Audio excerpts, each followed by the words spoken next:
کچھ لوگ کسی ماں بیٹی بہنوں سے اپنا غم سنا کر کے مجھے اتنی تکلیف ہے، مجھے اتنے پیسوں کی ضرورت ہے، اس کی جمع پونجی بیچاری پتہ نہیں اپنی شادی کے لیے جمع کر رہی تھی یا کیا، اپنے ماں باپ کو نہیں بتایا اور اس نے آپ کے حوالے کر دیا۔ کچھ لوگوں کو اتنا بھی سمجھ نہیں ہے کہ کسی اور کی ماں بہن بیٹیوں کے پیسے آپ 40-50 ہزار لیتے ہو، اس کو ریٹرن نہیں کرتے ہو، اس کو پاگلوں کی طرح بھیک منگواتے ہو آپ کے پیچھے۔ پیسے لینے کے ٹائم آپ نے آنسو بہائے تھے، ایک مرد ہو کے آپ ایسے مگرمچھ کے آنسو بہا کے ایسی تکلیف ہے ویسی تکلیف ہے، اس وقت تمہاری تکلیف تھی۔ آج بیچاری کا باپ ہاسپٹل میں ایڈمٹ ہے، 2-3 سال سے تمہارے پیچھے پڑی ہے، لیکن نہیں میں دے دوں گا۔ مرد ہو بھائی، اللہ سبحانہ تعالیٰ نے تمہیں مرد بنایا ہے، مرد اور عورت میں کچھ تو فرق رکھا ہے نا اللہ سبحانہ تعالیٰ۔ یاد رکھنا، جو چیز کرو گے وہی بوؤ گے، جو بوؤ گے وہ کاٹو گے۔ مکافہ عمل جو کیا ہے وہ تمہارے سامنے آئے۔ دوسروں کی ماں بہن بیٹیوں سے پیسے بھیک مانگے، تم نے بھیک مانگی ہے، اور آج اسی کا حق دینے کے لیے اس سے بھیک منگوا رہے ہو۔ کیوں کیا سمجھتے ہو اس دنیا میں اگر اس کو پیسے نہیں دو گے تو اللہ کے پاس حساب نہیں ہوگا؟ حساب یوم الحساب۔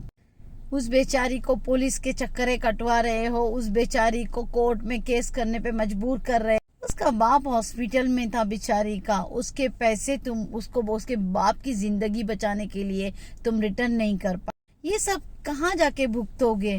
اگر اس دنیا میں تمہارا حساب نہیں ہوگا تو آخرت میں حساب نہیں ہوگا تمہارا۔ مسلمان کب سے ایسے بن گیا؟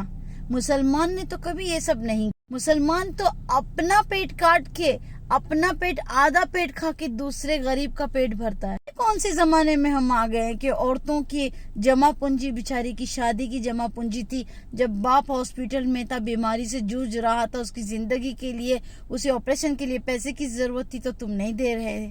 بس اتنا ہی چاہوں گی کہ جو یہ میرا ویڈیو دیکھ رہا ہے شیئر کرے، اس بندے تک یہ ویڈیو پہنچے۔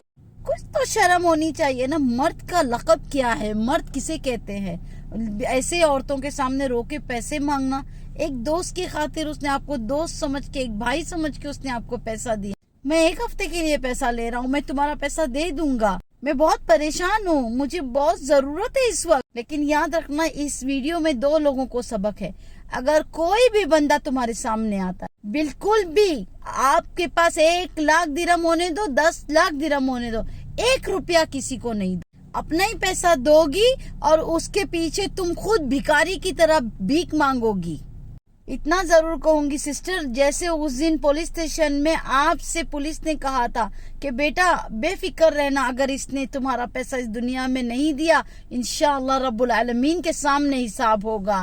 حساب تو ہوگا اس دنیا میں یا اس دنیا میں، اس دنیا کی عدالت میں انصاف نہیں ملے گا بیٹا، لیکن اللہ کی عدالت میں تمہارا انصاف ہوگا۔ میں بھی یہی کہنا چاہتی ہوں میری بہن، بے فکر رہنا، تمہارا پیسہ کہیں نہیں جائے گا، تمہاری محنت کی کمائی ہے، تمہارے کسی گندگی کی کمائی نہیں ہے، تم نے اس کو اپنی تکلیف سے، اپنے کئی سالوں سے آپ نے کسی کے لیے کام کیا اور جمع کیا۔ یاد رکھنا، دوسروں کی ماں بہن بیٹیوں کا پیسہ کھاؤ گے، کبھی خوش نہیں رہو گے، حساب ہوگا، اس دنیا میں بھی ہوگا اور آخرت میں بھی ہوگا۔ اور آپ لوگ جو ویڈیو دیکھ رہے ہیں اس کو شیئر کریں تاکہ پتہ چلے کہ حساب ہوتا ہے۔